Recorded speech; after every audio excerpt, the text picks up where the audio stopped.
The next phase of working with gulp is going to be dedicated to populating our distribution folder with our completed files, performing optimizations on them, and eventually then developing a method to easily FTP them to a web server. So as we look at what we have done so far, we've been able to compile the SAS and then view saved updates immediately inside of the browser. Now, what we want to do is be able to move our completed files into our distribution folder.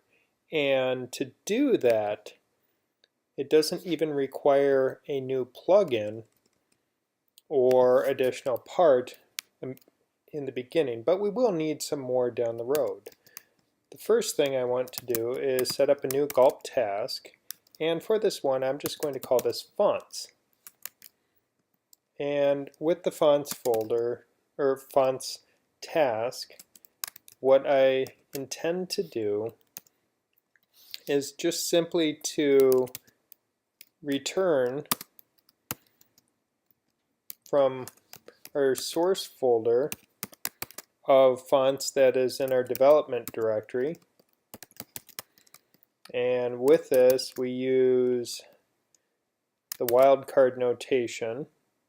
And by not putting any other file type extension, it's going to then grab all of the different files out of that fonts folder, because we may have SVGs, OTFs, TTFs, WOFFs, EOTs. So there's a lot of possible file types that we could be using when we are working with a font folder. So because of that, we just use the full wildcard designation, but that also then will grab all of the folders that are potentially contained in there as well. And now I specify my distribution folder, and with this what it's going to do is we have our source, and then it's going to go into our destination. Now as it goes into the destination here, what we will be able to do is see that our distribution folder is currently empty. I go up into terminal, type in gulp fonts, and this is going to then grab that task, and we will see that it is now copied over that folder along with the documents that are, or files that are contained within that. So that's the easy way that we can migrate our different files from our development directory into our distribution directory. But it's not going to be very efficient to do each one of these things as an individual. Instead, what we will probably want to do is to develop a method to run a sequence of operations, so we move over each one of the desired development folders and put the correct copy inside of our distribution folder, as well as optimizing the files as we go. To work with our JavaScript files, I have a library folder which has a couple files in it, and I also have my main script folder file. So because I have all of these different files as part of my JavaScript, what would be nice, instead of having all of that in our distribution setup, instead to have all of those files combined into a single file, and we have a plugin that can help us with that. And even better, what would be nice is then to minimize the files, reducing their size by removing the extraneous carriage returns and spaces from it. And that process of uglifying our script is something that we are going to look at next. Now if I go back to my installed documents, I will see that what we are talking about is we have the ability to combine all of our files together using UseRef. Uglify will then clean, or not really clean up, but make ugly our JavaScript so that it's minimized. And then we'll do a similar process using CSSnano to reduce the file size of that asset as well. and then we have the ability to minimize images, and we can cache them on the machine so that as we are working with creating image directories, we don't have to copy files over multiple times. Once they've been copied, they will be stored in a cache so that if we remove the directory and rebuild it, we can rebuild from our cached option. So to start out, we're going to use the UseRef item. So sudo npm install gulp useref. We're directing to our save. We're saving it to our development so it populates on the JSON, so it's going to be included.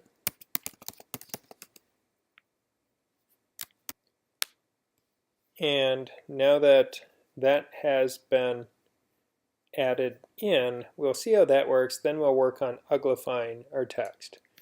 It's best to do it one item at a time so that as we work with this, we don't run into potential problems of trying to do a couple steps and then not being able to figure out what step broke the system. So now we're adding in the require statement. And as we add in that require statement, then we're able to make this part of the project. So now we will have access to being able to use UseRef.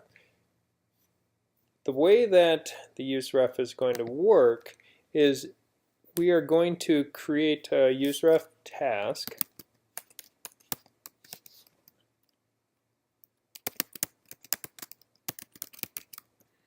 And within that task, we are going to then have our function.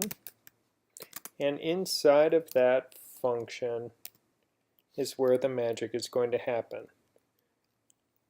So to start the process out, we're also going to, as part of UseRef, it's going to take care of a couple of these different documents. So the first thing that we're going to do is just simply grab our HTML files as well. So I'll say gulp source dev and now wildcard.html.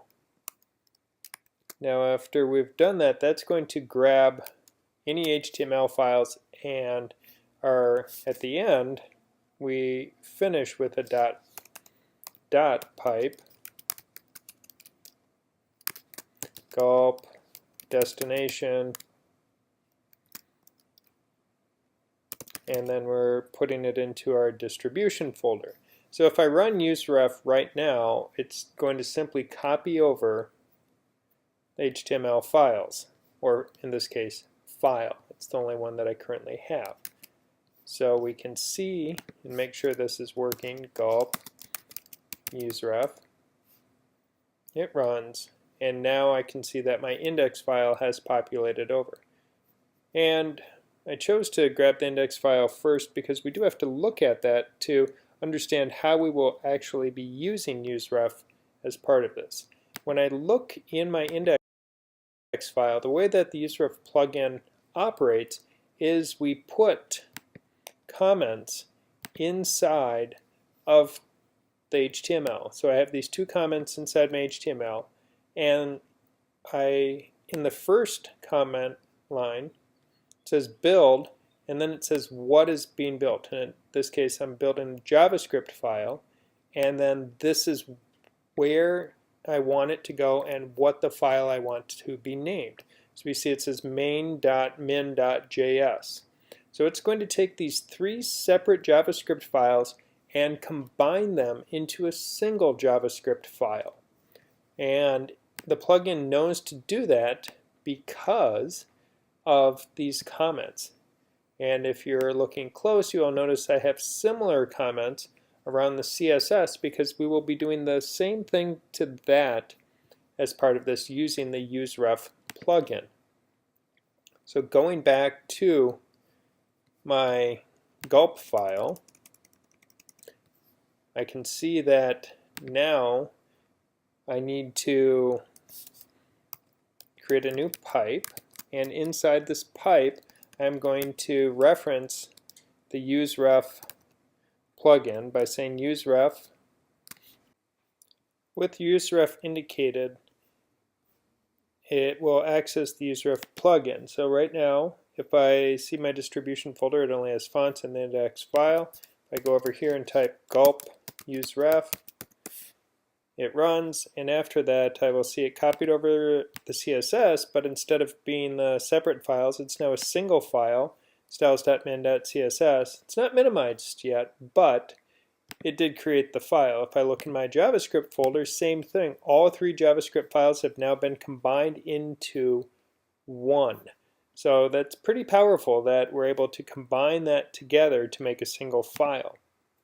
Now, to make this even more impressive, what we can do is we can add in a couple more elements into our gulp file, and as we add these elements in, what is going to happen is they're going to then allow us to use the uglify on our JavaScript or CSSnano on our CSS files.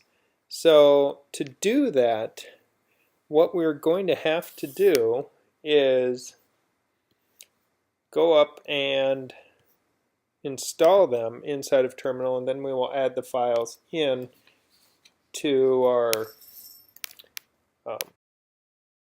document. So going back to our guide for installing, we will see that now it's uglify and nano are the 2 that we will want to worry about. So sudo npm install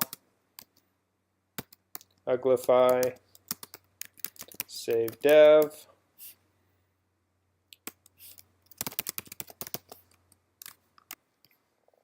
and uglify has been installed, so now I can reference that var uglify is equal to require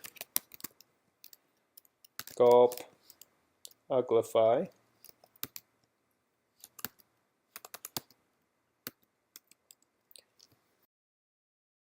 Now, to do this, we're also going to need another item in here,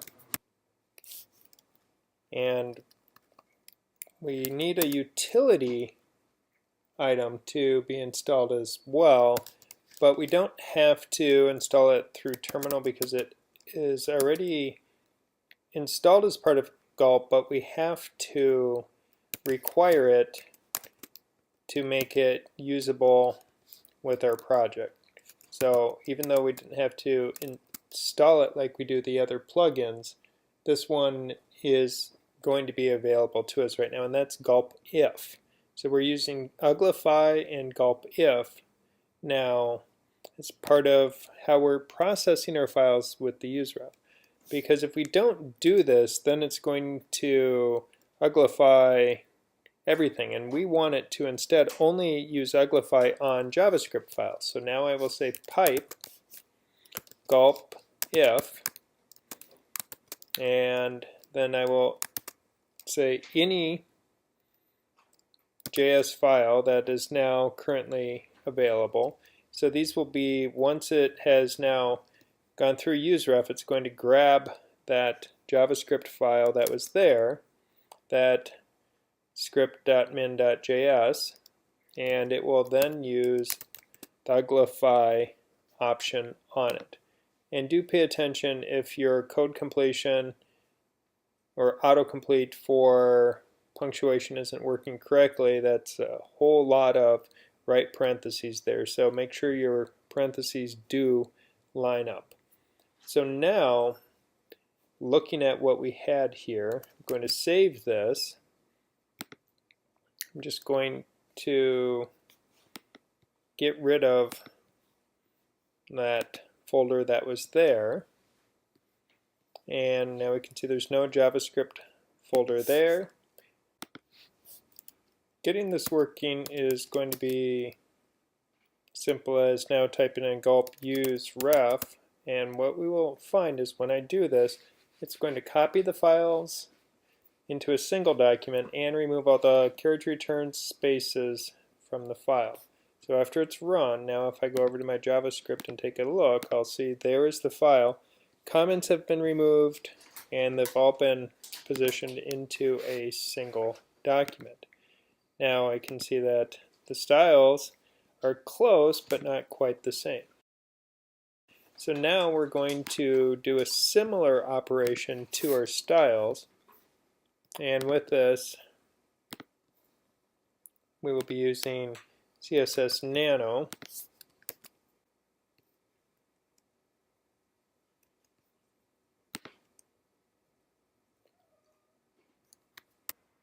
And with CSSnano installed, we get to go through the same kind of process. So while we've uglified the JavaScript, we'll do another pipe, and on this pipe another gulp if, and then inside of our gulp if we will then be grabbing CSS files, and these are CSS files, not the SAS files, because we've already compiled those into our CSS directory. So we're just trying to grab what's in the CSS directory. We're not combining that operation right now. And now this time I'll use my CSSnano method.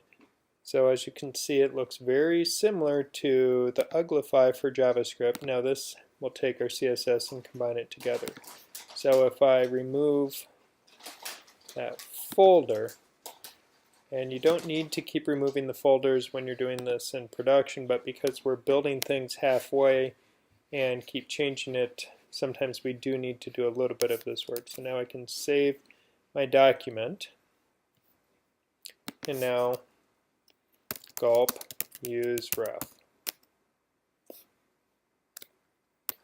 And while I installed CSSnano, we'll back up here. What I did forget to do is I forgot to require it.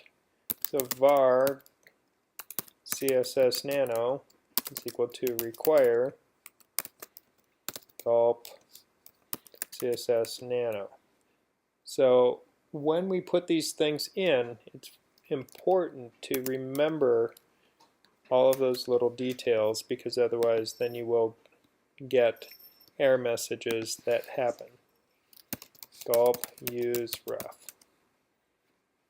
This time it worked. CSS folder appeared, and now when I look at the CSS file, we can see that all spaces and comments have been removed, and it's been rendered into a single line.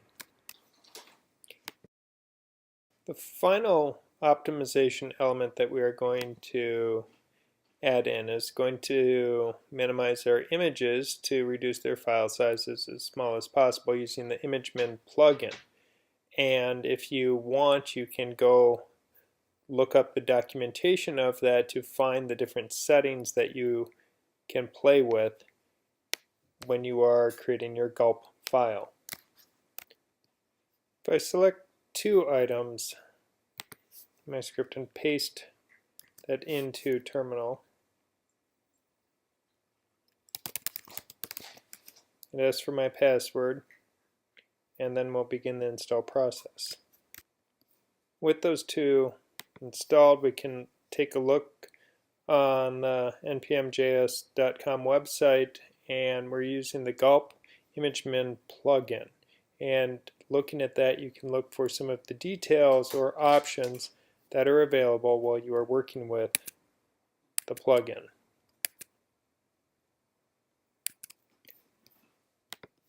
To add these to our project, var ImageMin is equal to require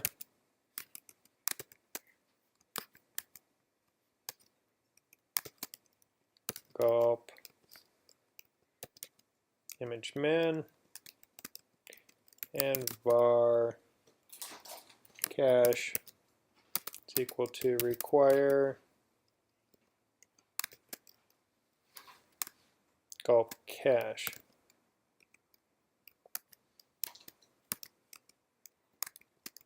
So this time, remembering to put these require statements in will prevent the error messages down the road when we try to use these to further optimize our images as we are putting them into our project.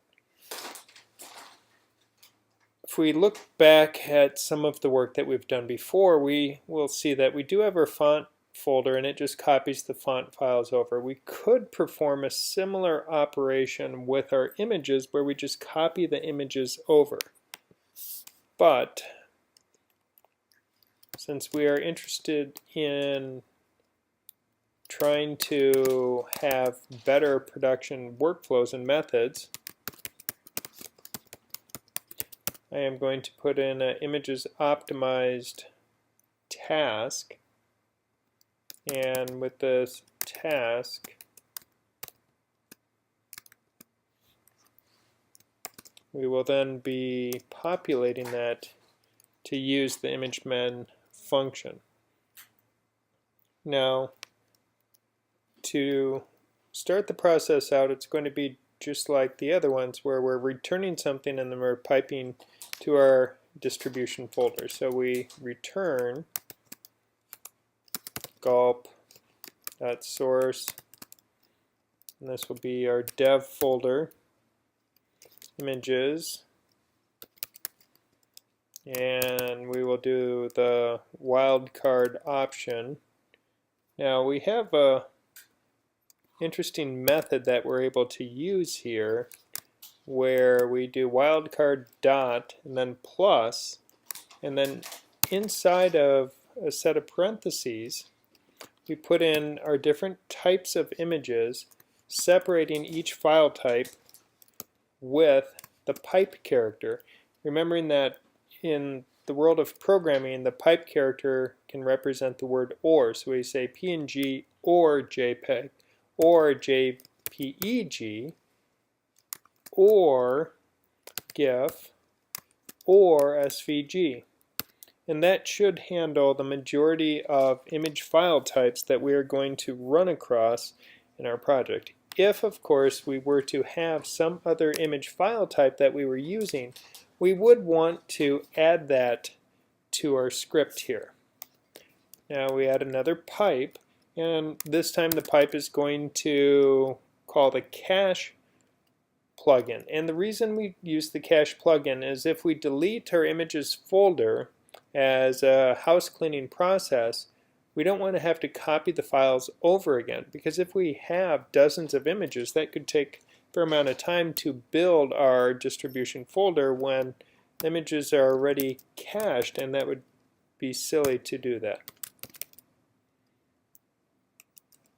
So now we just call ImageMen, and then what ImageMen is going to do is inside of ImageMen, right now I'll just grab one of the possible options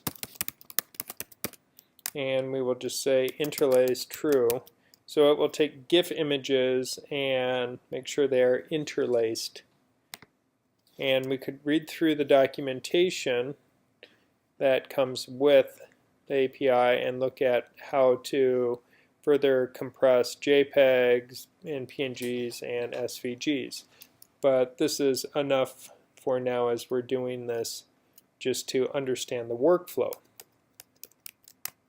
Now we move over and we add another pipe, and this is where it's going to be just like the previous ones. Gulp dest distribution folder images. So now this is going to dump any image files that we have into our images folder. And if I look right now, I don't have an images folder. But if we save this and were to run our images optimized task,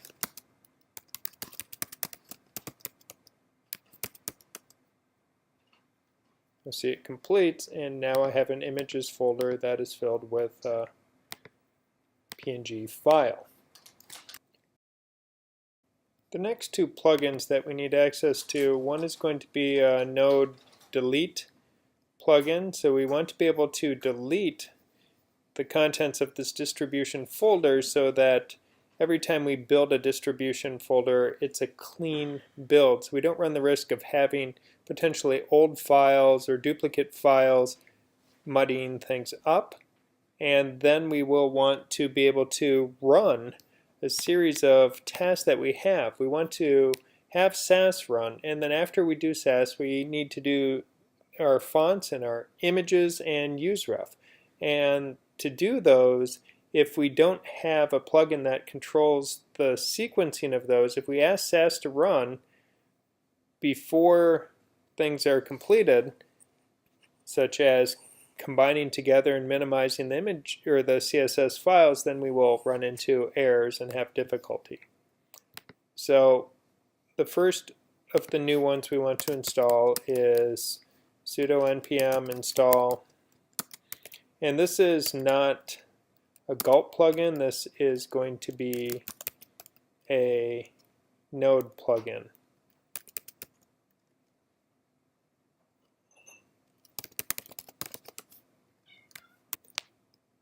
And after that's completed, now I switch to the run sequence plugin. And again, the run sequence is not a gulp plugin, but is a node plugin. With those two plugins installed, we will make sure to require them. So var delete is equal to require delete, and var run sequence is equal to require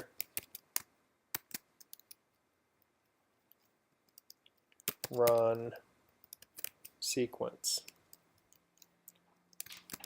So when we look at what is happening here, we can see that we now have two plugins that are not tied to gulp, not unlike browser sync. So they will be similar in that we will use them a little bit differently. To add the usefulness to these plugins, the first thing we want to do is create our task. So gulp task, and the task is going to be clean our distribution folder.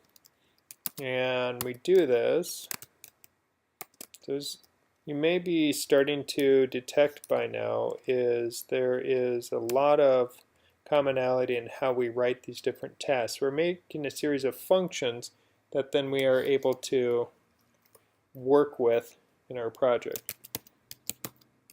And we want this function to do something, and we're going to tell it to delete sync,